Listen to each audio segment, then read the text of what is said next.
तब जइहा ससुर के गलिया यो दुलरुआ दुल्हा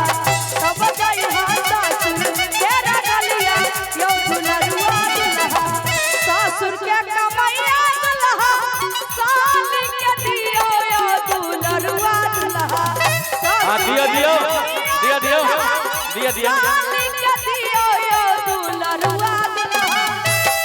ई मन मोहन है दहेज बेसी लड़के न अगर से लियो दे देरे न दुल्हो से ले छे जीजा जी तो दे देलखिन अब दुल्हा से लेब ना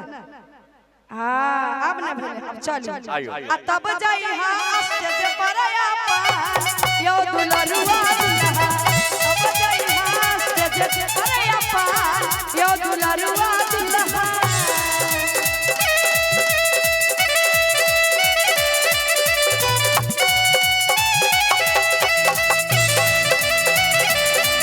वाह वाह वाह क्या बात है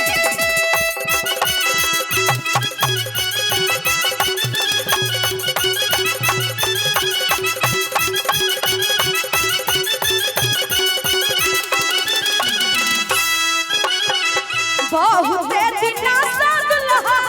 बहुत दिना से दुल्हा आसरा लगल यो मन मोहन दुल्हा यो सबर का दुल्हा तब जाइहा अब जाइहा साला के गलिया यो दुलरुआ दुल्हा तब जाइहा साला के गलिया यो दुलरुआ दुल्हा हेलो हेलो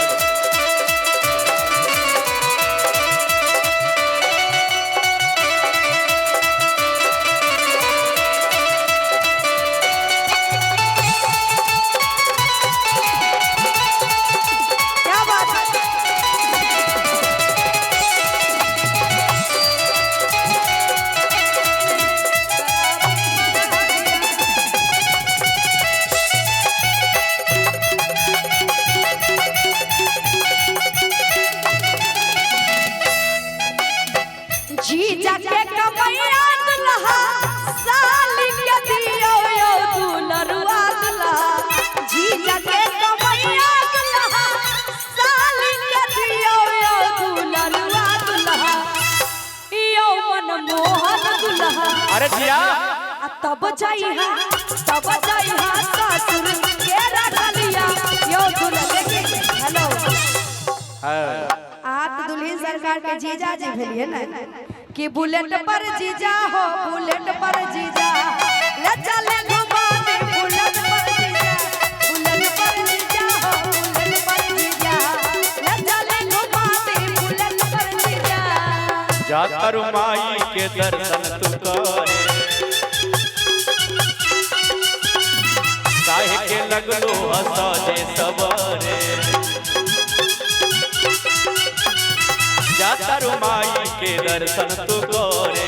काहे के लगलो हसजे सबरे रिलवनी मंदिर के गेट पर जा रिलवनी मंदिर